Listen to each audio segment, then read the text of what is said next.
This is the #1 at-home workout and routine you're able to follow as a special needs parent to help your child if they're suffering with overstimulation, lack of sleep, and sensory regulation. Through this workout, we're able to target a lot of motor skills, which in turn help improve flexibility, range of motion, and a lot of stimming behavior. We're also able to attack and solve the lack of sleep component, which also helps with energy regulation and allowing each individual to get their sensory input.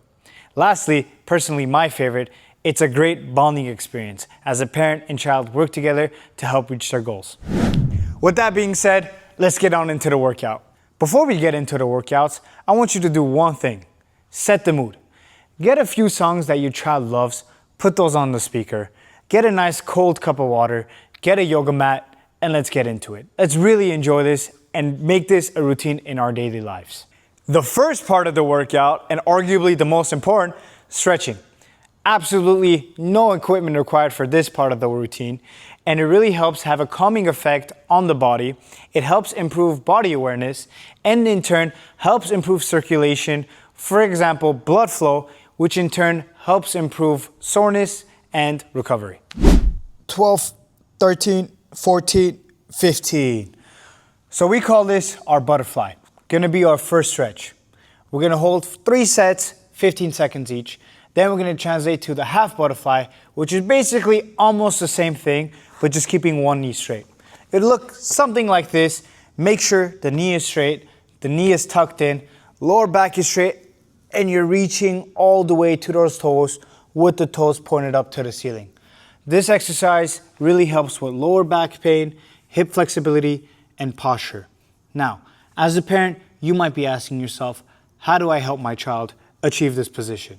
There's a couple different things you're able to do as a parent to really help your child get the full benefits of the stretch. Now, I'm sure you as a parent know what physical prompts are when it comes to helping special needs. Now, what I always suggest is you as a parent, get behind your child, really come into him like a big bear hug and really push him into the stretch. Give them that pressure, give them that proprioceptive pressure that they're gonna feel on their body, really helping them stretch and get that blood flowing. Up, down, all the way. The second stretch is called Cobra. So, get your child lying down all the way flat with their abs and their core muscles all the way to the ground. Have them push up only with their hands, fully extending those elbows and keeping the lower back on the floor. This really helps to open up the chest and the back. It helps to stimulate the abdominal organs, and it really helps to relieve the stress from the lower back. As we've seen, a lot of our athletes who get older and don't partake in any physical activity, a lot of the times get stiffer and tighter, making it harder for them to move around. So taking in consideration these stretches really helps open up those muscles, gets the blood flowing, making sure to prevent injury. Now, again, make sure you're holding all these stretches for 3 sets, 10 to 15 seconds each to see the best results. The final stretch is the sitting down pike position.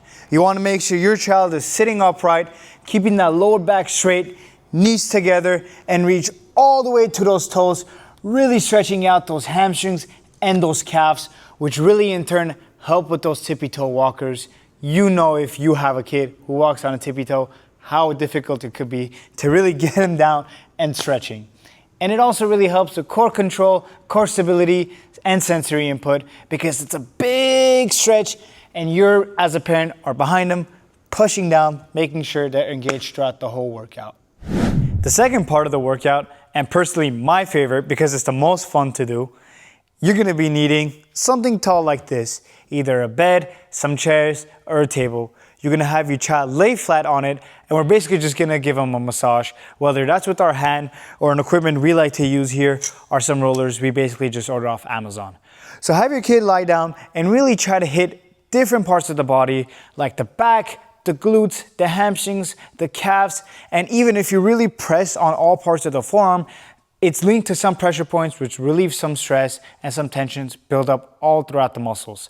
This really helps with sensory input and sensory pressure that's built up throughout the day that your kid is really trying to release when they come home, when it's time to relax, and in turn leading to better sleep, relaxation, and no more stimming. The next part of our workout we really want to focus on sensory integration, because at the end of the day, we want our kids to get regulated, to learn how to control their emotions, their stimming, to be relaxed, and to go throughout their day without any extra built up energy so they could sleep better at night. The best way to do that is with this machine right here, where all you have to do is turn it on, have your kids stand on it for 3 sets of 30 seconds and just shake and get all those jitters out.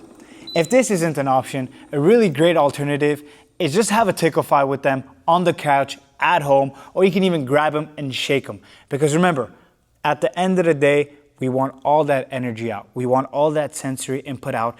You could squeeze their fingers, shake their fingers, because you want all that built up tension out of their bodies so they could relax and in turn be more focused in their therapies and through their daily routines. The next part of the workout, let's shift into something a little bit more active, the weighted walks. Get yourself the weighted vest and some weights, or a cheaper alternative and something a little bit easier could be a backpack with some weighted water bottles. All you're gonna try to do, and the main focus of this exercise, is to really promote body control, core stability, and grip strength. Have you tried really hold the weights, go on a run, jump up and down the stairs, or simply go up and down the hallway? Remember, you wanna meet them where they're at, celebrate their victories, and really focus on their abilities and their comfort zone. Get a baseline, and then build it up from there. The last part of the workout, you need yourself a calm down corner in your house. Because after a long, successful sensory workout, this is the place you need to be. This is a calm down corner we have in our gym, and a couple must-haves. Really have some reinforcing toys and activities like puzzles, shapes, sensory toys just like these on the wall. Create a very calming, inviting space on the walls with some stickers, lighting, floor mats, and beanbags. Kids love the beanbags.